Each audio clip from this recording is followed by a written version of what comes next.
when I'm riding through your hood, east side, be with me. So the pole at his chromosome, meet with me. I'm back. Any nigga got a problem with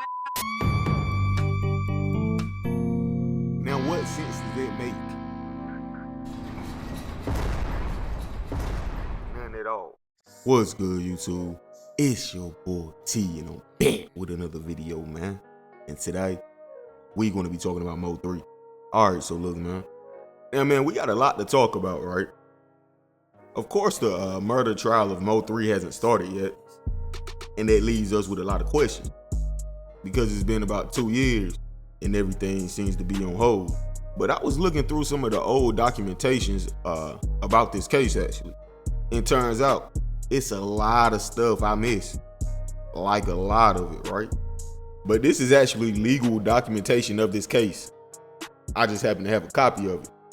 But whoever this person is that said Keywan White is the guy that's under the mask, they know a lot of more stuff than we thought they knew.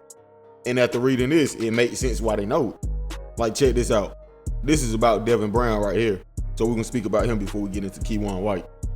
A witness was interviewed and stated that suspect Devin Brown was upset over the relationship involvement with Compliant Noble and the witness.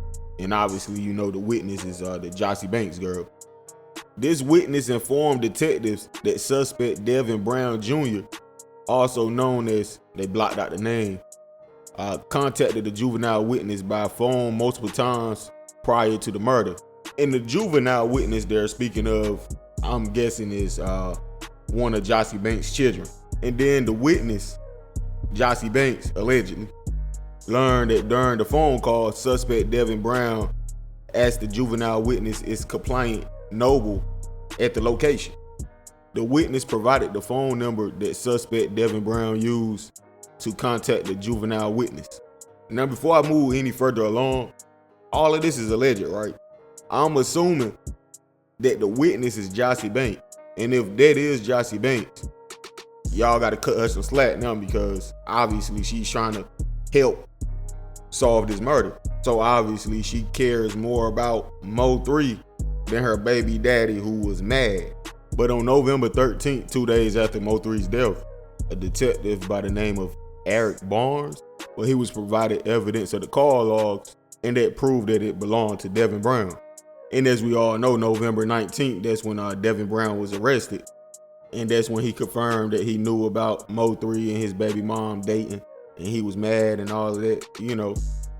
That's when that happened, on November 19th, 2020. Now let's move on to Keywan White. On November 20th, Detective Barnes received an anonymous call that the picture released by Dallas Police Department resembled Keywan White. And they actually sent over Keywan White's Instagram to the detective. And the detective came up with the conclusion, hey, it does kind of look like him. That's the best lead we got so far. But on November 25th, Detective Anderson received an anonymous call that Keywan White was also the person who committed the crime. So that's two different detectives right there. They got a call about Keywan White being the person with the ski mask on. But see, this witness was a little more credible. They had inside knowledge. I mean, that's what the report says. This witness had inside knowledge on suspect Devin Brown, who made phone calls and knowledgeable that surveillance was conducted on Compliant Noble the night prior to the offense. The witness stated that the suspect White was just released on a recent arrest. I don't care about that. We all know he's transgender lover. He did something to her. This witness stated that she heard suspect White admit that he shot Compliant Noble while talking to her boyfriend. Let me say that again. This witness states that she heard Keywan White telling her boyfriend, hey, I shot Mo3. And then the witness stated that her boyfriend recognized White as the suspect as well when they saw the images that was released on the news. And this is something else I didn't know either. Like, I knew the phones was tracked the day that Mo3 died, but I didn't know that Keywan White and Devin Brown was actually on the phone while they was like driving after Mo3. Like, while they were behind Mo3 following him, those two were on the phone talking to each other. That's what the records say.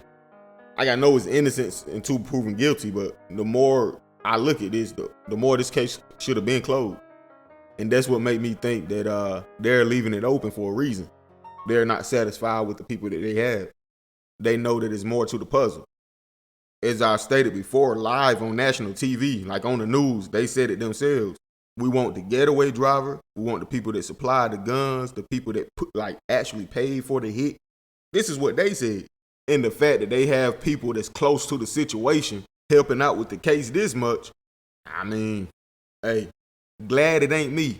Let's just say that. But anyway, man, how y'all feel about this?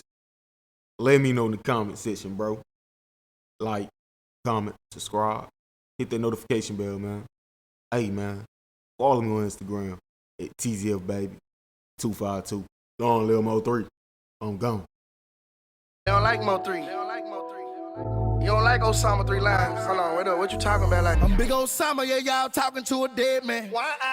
Did this for my dog, it is still giving. Prolific. Aye. Bitch, I'm in these streets. Fuck this industry. Bitch, I'm in these streets. Fuck this industry. Bitch, I'm in these streets. Fuck this industry. Bitch, I'm in these streets. Fuck this industry. Bitch, I'm in these streets.